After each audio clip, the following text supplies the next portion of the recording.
Hello and welcome to our channel, Mornings at Sunrise Cottage. My name is Vicki Ann and today we will be taking you to Bakersville, Pioneer Village and Baker Creek Heirloom Seed Company, located in Mansville, Missouri. This place is amazing, but the founder of this company is just as amazing. Jared started his own business at the age of 17. He started selling seeds from his bedroom, and now he has this seed company that employs more than 65 full-time staff and includes a store, vegan restaurant, Pioneer Village, and all in his hometown of Mansfield. So friends, let's head on in. First of all, we're going to follow the drone around as it looks over the different gardens. And they're growing so many different vegetables and flowers of all kinds, which you'll see later on in the video. 4 years ago, when we were here before, they had 7 greenhouses. Today they have 22 and one is absolutely humongous. And I think they said they raised tomatoes in that one. I first heard of this company on the internet. I was Googling heirloom seeds and I ran across it. I was so surprised at the variety of seeds they had, the majority of which I'd never heard of. I read about how Jared had gone to many countries seeking out these seeds himself. So I had to come here to this place and see what they had to offer. So on the spur of the moment, I asked my husband, I said, could we just go there and go to this seed company and see what they have? He agreed. We took off and we came over here and we toured the village and the seed company, and I was absolutely amazed at the number and variety of seeds they have. I think they have now 1,200 or 1,300 in the store that you can choose from. They also have a catalog that you can order at rareseeds.com. Anyway, when we got to the seed store, which was what I was really coming for, I saw so many seeds there. And before, I had been a basic gardener. I had raised some beans, corn, potatoes, cucumbers, lettuce, cabbage, broccoli, cauliflower, tomatoes, just the normal things. But I had never seen the different varieties that they had to offer here. So, needless to say, when we left, we had lots of seeds and implements, and my gardening life has never been the same. Hey everybody, my name is John Lenz. I'm here at the Baker Creek Seed Store. Baker Creek Heirloom Seeds is located in Mansfield, Missouri. The company was started by Jared when he was 17 years old, I believe. He started packing seed in his bedroom. He hand wrote his first catalog. Started selling to his friends and neighbors and relatives. And today Baker Creek has 1 million people on their email lists. We're the nation's largest heirloom seed company. We're standing here in the seed store at Baker Creek. We have about 1,200 varieties of seeds on the shelf, and we currently send out about 1 million orders a year to garden lovers everywhere, worldwide.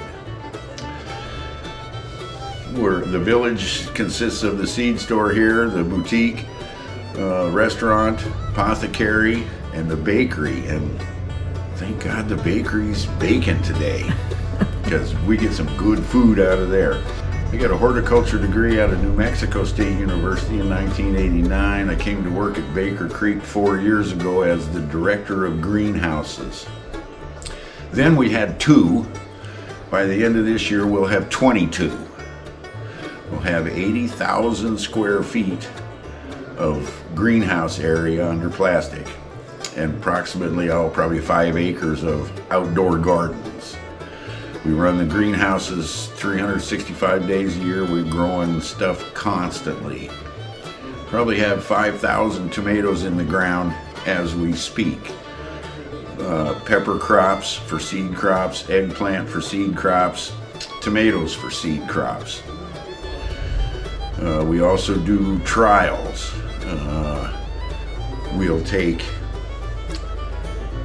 seed that we've grown and seed from some of our contract growers, and we'll do purity trials on them to establish whether they come true to type or if they were contaminated with foreign pollen, making the seed pretty well useless. We also do trials of new varieties. Out in the tile garden now we have a petunia out there with big old giant double fluffy flowers on it. Puts every petunia to shame, but we don't sell that one.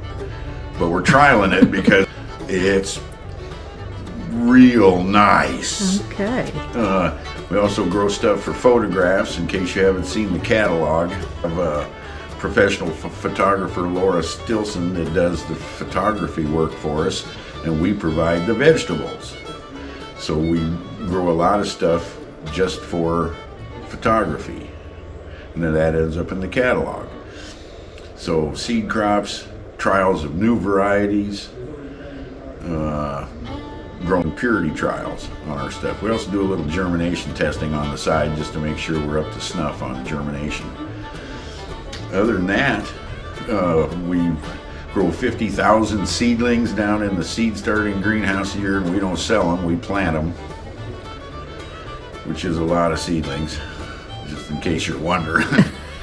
Jared liked to grow everything in the catalog every year, and there's 1,200 items in the catalog. Wow. And that's a lot of plants.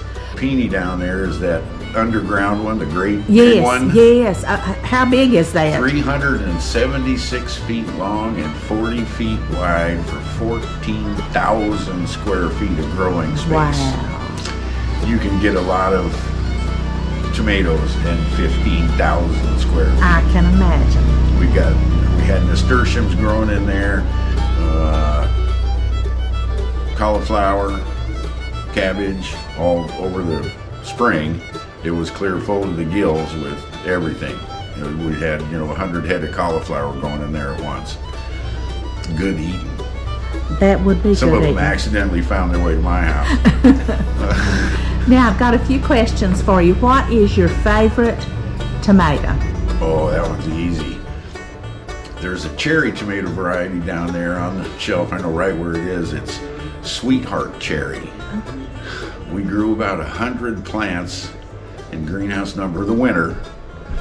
We would come down and they would harvest about 200 pounds of cherry tomatoes a week, Wow. carrying 5-gallon buckets out of there. That's after the garden crew inspected and ate a couple of handfuls every morning. Never seen a tomato that was that productive. The trusses on it was just dripping flowers. Got pictures of it on my phone. Do you have those seeds in here? Yep, right down here, about, let's see, it'll be on the third shelf up, right-hand side, right in the middle, because I'll be getting a couple of those. That one's the bomb. Okay. I mean, if you like quarter size, red, Yes. heart-shaped cherry tomatoes, it's the bomb. Now let me ask you this. Where we live in southeastern Kentucky, and when I grew up, both of our grandparents, our parents all had gardens, and we've always had a garden. And now we are trying to start a tiny raised bed backyard garden because we moved from the country into a small town. Okay. So, what's some of the tricks that you use to make sure that your tomatoes grow? A lot of people say put Epsom salt in the bottom. I've even heard people say put an egg under the plant. Do you have anything special like that you do? I'm kind of a science-based guy. Okay, first rule in my mind is your soil. I call it the 2-finger planting method. Poke your fingers in the ground, pull it apart, stick your tomato start in. If you can't do that, you need to work on your soil. It's too thick. It needs to have some organic matter run into it. It needs to be fluffy method. Then you get root growth. When you get root growth, you get top growth.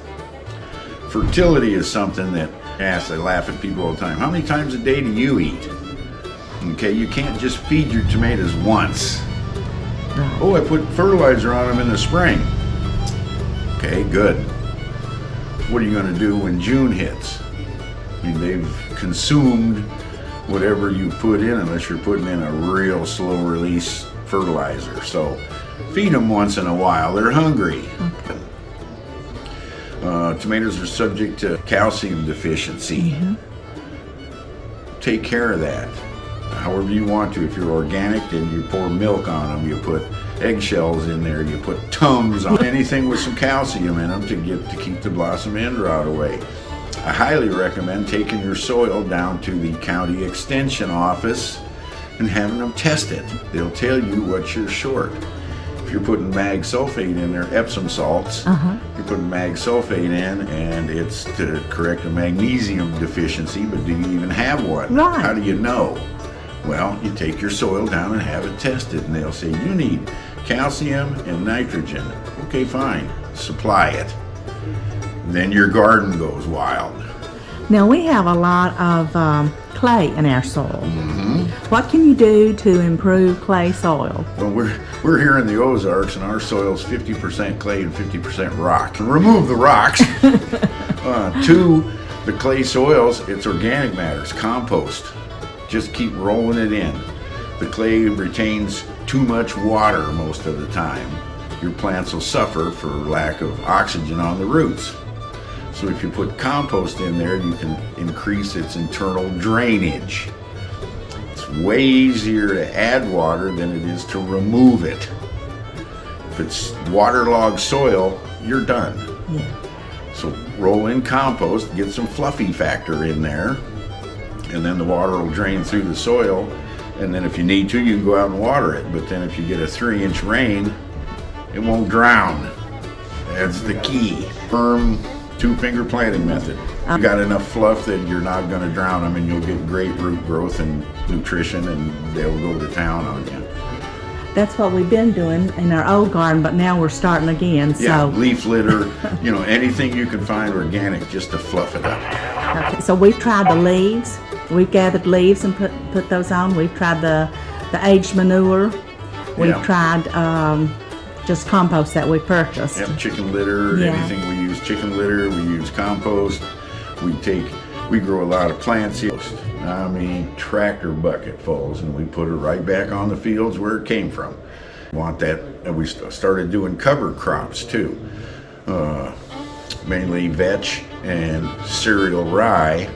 And then we let them grow all winter. In the spring, we till them in because we're getting organic matter and some slow release nitrogen out of them.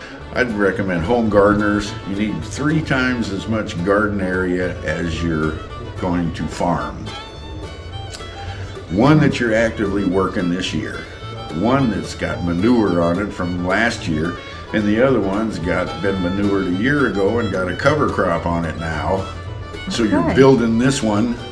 This one's in progress. This one's in use. And next year, that one's in use. This one's being built, and the other one's being built. And you just keep rotating. Build them up. And then 2 years from now, when you're done with this one, hey, I got a fresh one ready to go. We have a very small raised bed garden. Okay. And we just worked this year. I mean, we killed ourselves trying to get it in the ground. If you were going to just grow a very small garden, what would you put in it? Let's say you had 12 beds, 4 to 8. What would you put in that garden? And the purpose is mass food production, or? That's one of the purposes, but I have found out in recent years, since I discovered Baker Creek and a certain couple of videos, I want some beauty in that garden too. So I want some flowers, and I want something to bring in some of the pollinators. Okay, we always look at it medicinal too. Okay. Okay, bee bombs. We grow bee balm and herbs. Okay. We have an herb bed. Okay, all the herbs, because they're just constantly available. And once again, if I was going for food production and I was canning and stuff, I'd do some bush beans with Blue Lakes. There's a couple of great cabbages that we produce, cabbage heads that'll feed a family of 8. We need a couple seeds of those, Dutch, decks of those too. Yeah, that Dutch flat is a monster cabbage. Okay, and one of the things there is if it's a longer season. I mean, you can have radishes in and out in 40 days. You have lettuce in and out in 40 days. Cauliflower takes 75. So you can get 2 radish crops in the same amount of time you get 1 cauliflower. Yeah. It just depends. If you got raised beds like that, is there space in between them? You could put gourds in, or Never not thought gourds, about that. squash. Yeah. And here's my soil, but here's a place for the vines to go. I just need the soil for the roots. The rest of it's somewhere else. So you could basically probably quadruple the size of your garden by planting squash or watermelons in the bed and letting the vines go elsewhere. Okay. And that would give you a lot more growing space in that respect. There's some great cauliflowers. Your 12-bed garden, once again, it'd be spring and fall. You know, your radishes, carrots, lettuce, brassicas. Okay. Middle of the summer, fill her full of maters. Get your watermelon going that way and your squash going that way. Peppers. How do you like your peppers? Jalapenos about my limit. There's some screamers down there that I wouldn't, only if I didn't like you, I'd say, oh, here, try one of these. Fetal position on the floor, foaming at the mouth. Okay, no, I don't do those. There's some real good sweet peppers down there. Just depends on what you're trying to get done. But, you know, you got spring, fall, and then middle of the summer. So peppers, squash, watermelon in the summer, tomatoes, and root crops, radish, lettuce, beets in the spring and fall. And you should be able to produce a bunch of food out of whatever you got available. That sounds Cover crop it for the winter. okay. Prep it for next year. We run chicken litter in and let it sit for 3 months. What about rabbit? It's the best. We garden in a intensive way. So I advise anybody out there, if you want to, come to Baker Creek. It's hard to believe. It's pretty fun. Oh, and buy some seeds at rareseeds.com. Absolutely. That's about it. Other than that, we're gardeners. We have a good time. Sun's shining, birds are singing. Beautiful day out. Thank you so much. You're welcome. And then we looked at the seeds. Oh my, I have never seen as many seeds. They are every kind, every shape, every color, everything you can imagine. From tomatoes to long beans to squash. From all over the world, really. Tomatoes. So many of those tomatoes. And I've grown quite a few of those in my garden at different times. And yes, I got the Sweetheart Cherry tomatoes.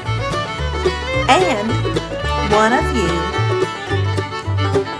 is going to win a pack of those tomatoes. I'll tell you more about that later. I'm one of the photographers at Baker Creek Heirloom Seeds. I've been here 8 years, started back in 2014, and over the years we've had several photographers. First I worked with Brian Dunn. He's a very talented photographer, and he went on to do other things with his wife, and him have been traveling, but he was the one who first started taking pictures, and Jer and Emily also take a lot of photographs, and they're both very talented.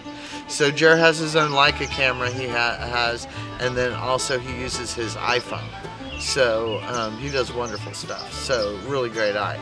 And then he'll also style a lot of the pictures. So he's very hands-on on the artistic creation of the catalog. And then we got a new photographer this past summer that I guess she'll be here like a year now, and that's Zoe, and she does fabulous food creations. She's so creative, so she's awesome. So you're gonna see more recipes and more beautiful food style pictures, and that would be Zoe. She made pea pudding, which is so cool. And anyway, she coordinates with Michelle, who gets all the recipes, you know, publishable and edits and things. And then regarding the catalog layout, Jared does a lot of that. And he did finally get some help this year. So, but Michelle works with Monique, and she does the layout for all the seed story stuff, which Michelle researches all the historical information and then puts out a seed story video, which she overdubs and the sound and everything. So it's like a lot of people are doing a lot of things. And Zoe's mom also works in the kitchen, and she cooks, so she helps with that stuff with Zoe. It's really good. It's been working really well. So we're gonna have a lot of cool recipes. That's amazing, and I'm glad about that, because you see a lot of things, and like if you've never used those in cooking, you don't know how. Yeah. And once you know how to cook them, like shishito peppers, it's very simple. Just fry them in a pan until they're kind of scorched. So good. I would have never known about them. I would have never known you could eat the leaves on sweet potatoes, and that's a fabulous summer green. And the stir fry, oh my God, they're sweet. They're also good in a salad. They're really, I eat them walking through the garden, you know. So they're really good. Order just like spinach with more nutrients, and you know, things like that. So now I'm like, oh, I can eat my weeds. So you know, the lamb's quarter. It's really good. My husband likes it. So if my husband likes it as a vegetable, it's good. So Thank you. That is so interesting. Yeah. We do have our plant experts. You can contact them on Facebook. Just message them. And they will give you instant information. It's free. Email Seeds at Rare Seeds, attention horticulture, and they'll help you. Michelle, the lady that I'm talking to here, she arranged all of this for us so that we could come to Baker Creek. And this is Jared, the guy you see in the picture here talking to the photographer. He's the one that started this business when he was 17 years old. I was so impressed by his story the first time that I heard it, and I continue to be impressed each time that I go back to Baker Creek Seed Company. It is absolutely a wonderful place to go. And I love the way that they have this central court set up. It is just so beautiful. And there is one of Jared's cars. Isn't that neat?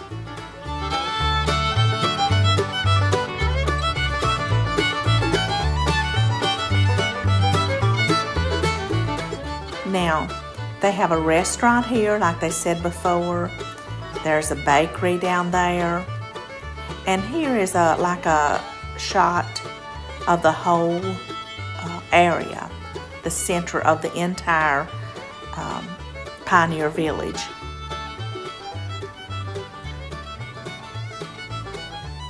And each one of those are filled with flowers, and this is the new one that he was talking to me about in the interview.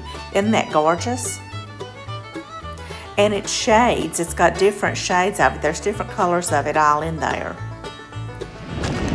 Now I'm assuming that each year, or every so many years, they do different flowers and different vegetables, because about 4 years ago when we were there before, they had a lot of peppers that I had never seen before that was absolutely beautiful in their own right, not including the taste, just to look at them.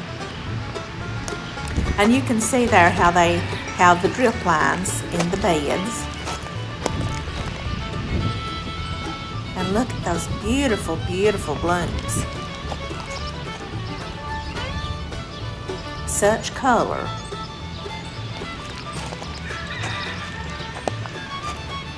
Now at this part here, I'm down in their gardens, and they are just phenomenal. There's row upon row upon row. Look at this. That is so beautiful.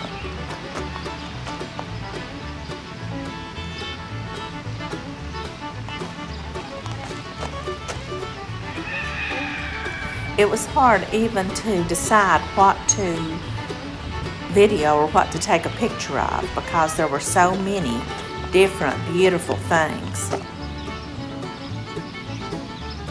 And I've grown these before. I think I grew a different color. I go more for the deep pinks, but now I've grown these. I did really well with them. They grew so well.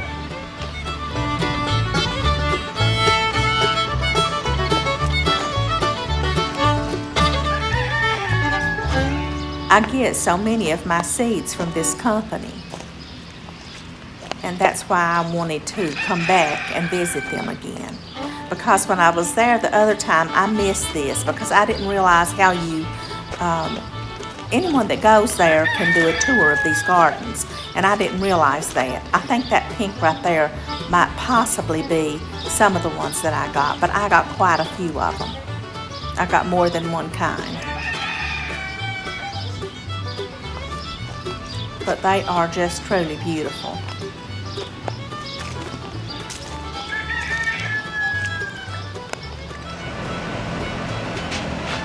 And this is a fig tree. They had this growing, they had several of them growing, or quite a few of them growing in a greenhouse. And I just want you to look and see how heavy that those are. Neil did this video, I'm walking ahead of him, and I mean, I cannot believe what healthy, vibrant trees that they had. And I've tried to grow figs, and I grew them one year. Chase got me a fig tree for Mother's Day one year, and so it lasted that year, and I actually got to eat 2 figs off of it. But these are so pretty. Just look at those. Now this is something else here. This isn't the fig. We've gone on from that. And I can't remember exactly what that was, but it smelled real good.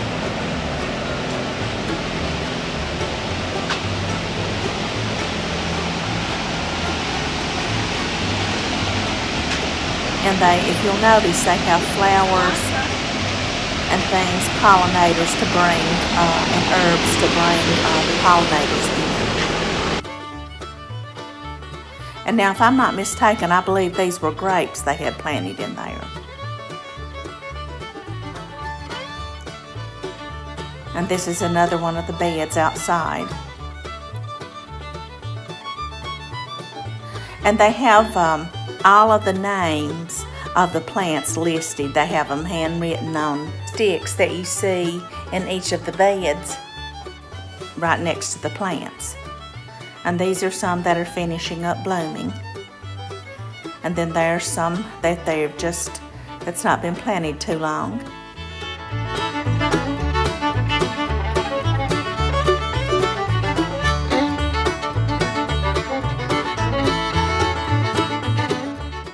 Here were some of the tomatoes.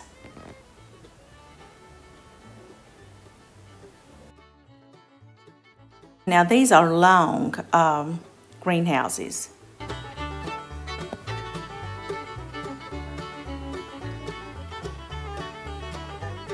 I think ours was 70 feet long that we had, and these are larger than the ones that we had.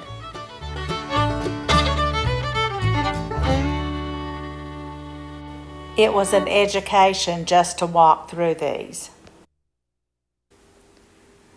And the people that were there working in the greenhouses, if you had a question, you could ask them, and they would be so nice and answer any questions that you had. Now they not only grew in beds, but they grew in the ground also. I hope you noticed they were utilizing the cattle panels in this greenhouse.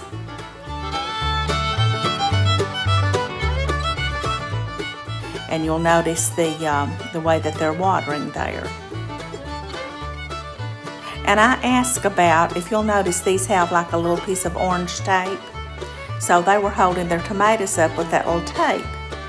And we're always looking for something better to hold our tomato plants up because they're heavy. And they can be very heavy if they're an indeterminate or a tomato plant that just continues to grow throughout the season. And they use the orange tape, and there's a dispenser, a tape dispenser for it.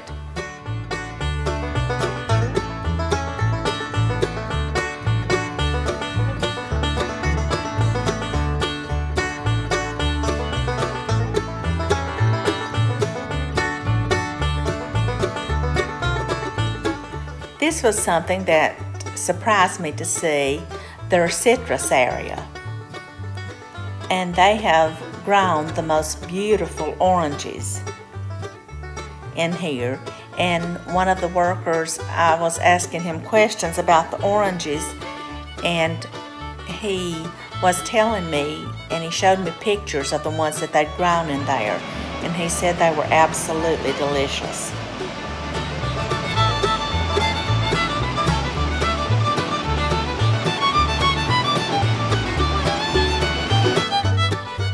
And this is how they underplanted some of their trees. You can see that they have nasturtium. And that was the most beautiful scene, with all of those citrus trees with the nasturtium beneath them. That it was just something that I had never seen before. That was gorgeous.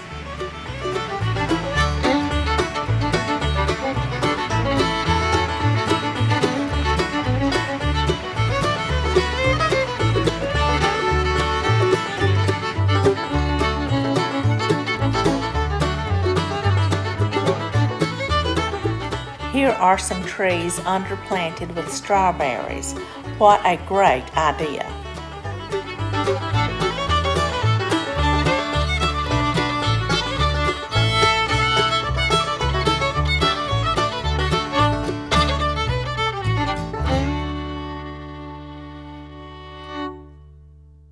Here we are back outside the greenhouse. Again, we're seeing lots of flowers in many shades.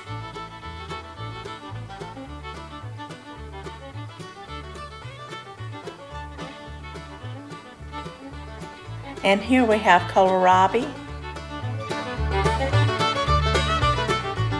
which just happens to be one of my favorite new vegetables because this is the first year that I've raised it.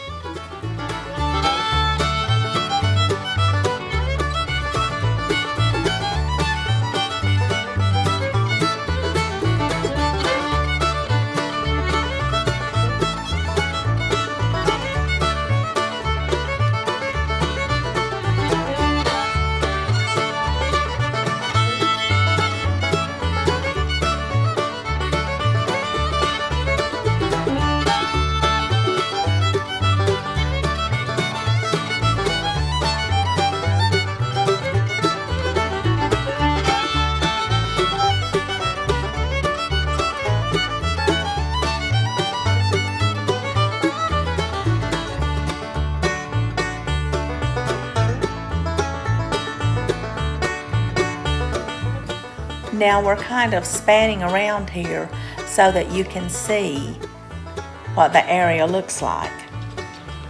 They even have ducks. And this was a particularly friendly one.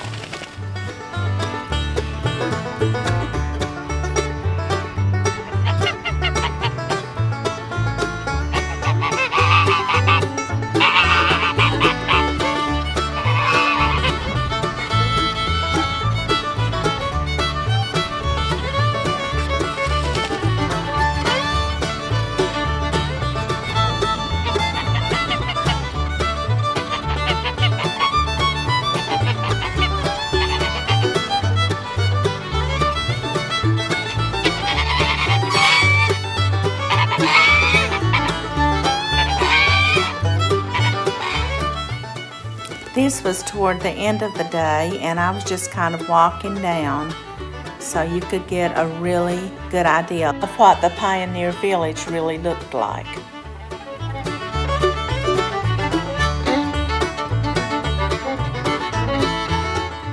Beautiful place.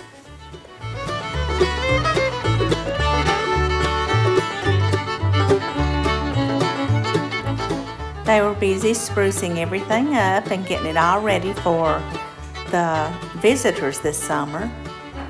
That's the Mercantile.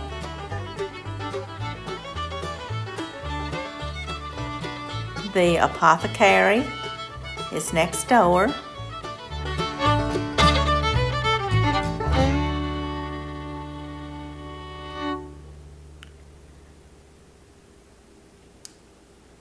And they just have plants all over. It's so interesting to just walk through the Pioneer Village.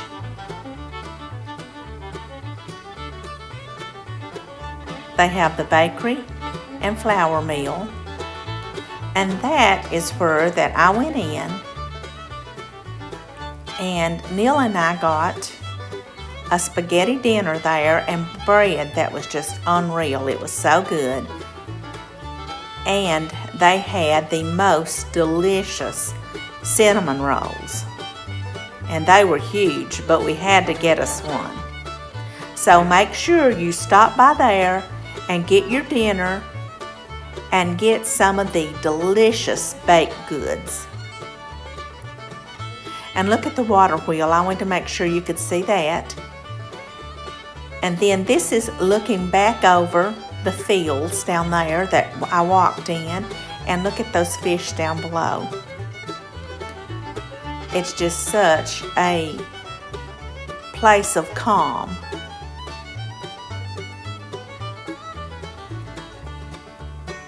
Then I went to walk on down so you could see the blacksmith area and the covered wagon. And look at that picket fence. You feel like you're back in those days for sure.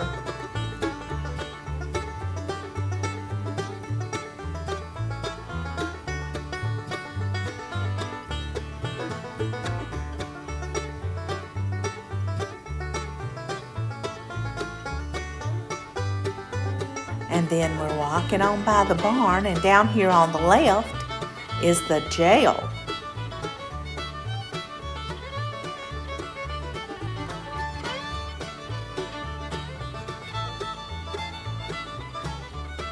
And they have all kinds of animals here that you're going to see as you walk through. I walked in so you could get a little snippet of what the jail looks like.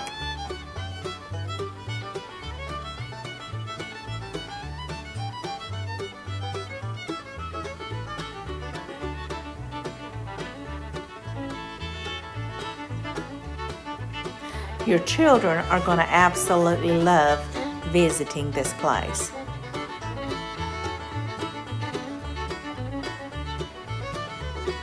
Then I walked back up and noticed those horseshoes in the steps. Isn't that a wonderful idea?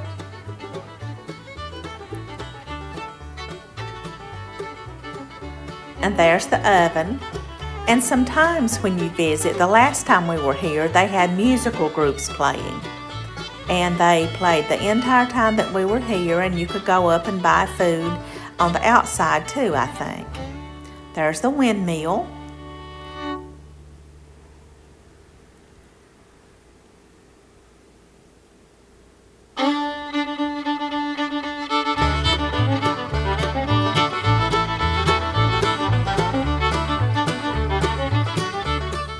And I love that little stand of trees there. I thought that looked so good. Then I walked on over to a new store that they have. And ladies, you are definitely going to want to visit this store.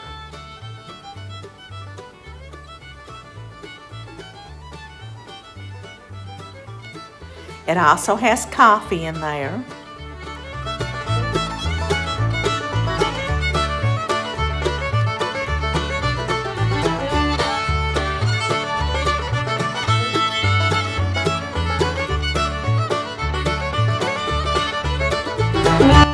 I went inside, and they had nice clothing.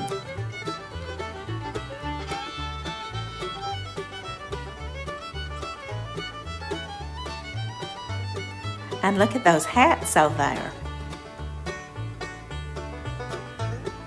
And they have antiques in here as well that you can look at. They had soaps, syrups, blue jeans, popcorn,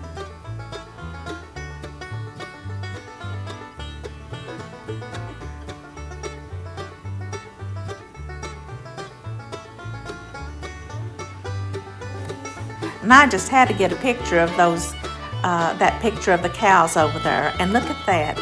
Looks like an old-time counter out of a store, and that stove.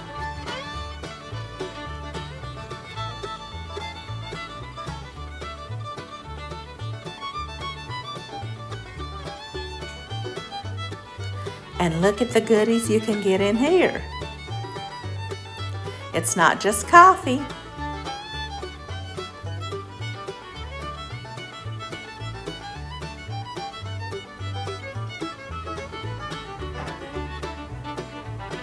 But you can get jams and you can get jellies. And look at the big buffalo.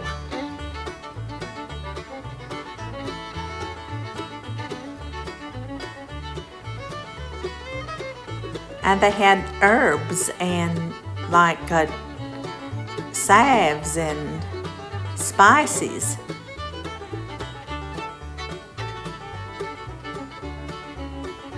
So ladies, make sure that when you go to Baker Creek, you don't miss out on this store. I'm sure you're gonna love it, just like I did.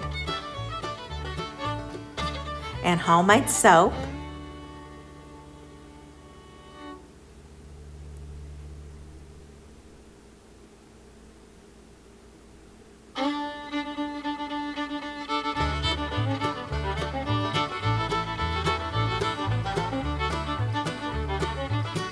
Just so many things. I like those hats really well there. And look at these cute, cute dresses.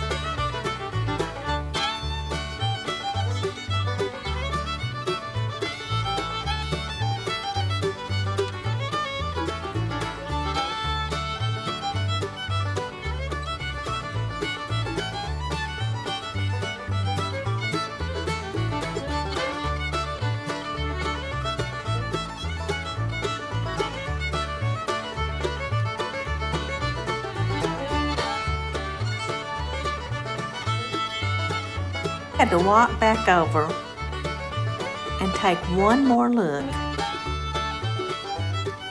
at this wagon and another look at that old-time countertop. Bye, and thanks for having us in your store. We really enjoyed it. Now this was where they had the music when we were here before, and it was so good. We enjoyed our day so much. I'm walking back up toward the central area, and this is the exterior of the seed store. This will give you some idea about how large the courtyard was. And I decided that I would just kind of walk through here and give you one more look at this.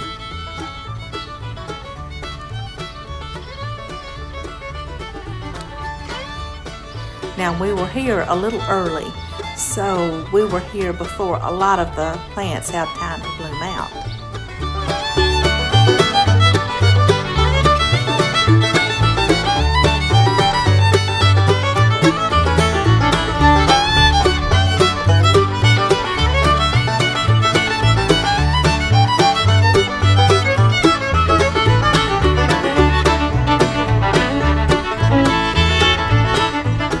Just look at the nasturtium.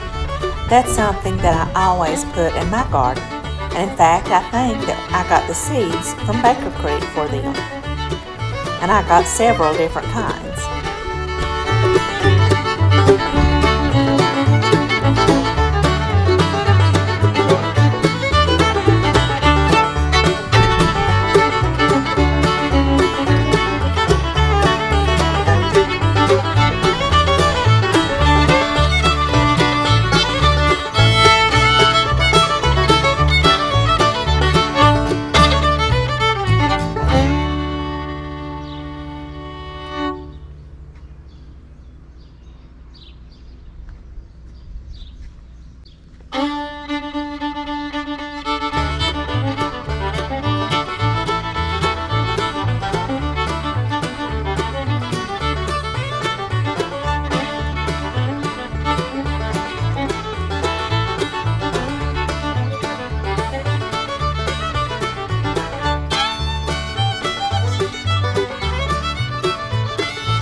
Want to say a special thank you to Michelle, who did so much for us and set all of this up so we could go to Baker Creek. We did an interview with her.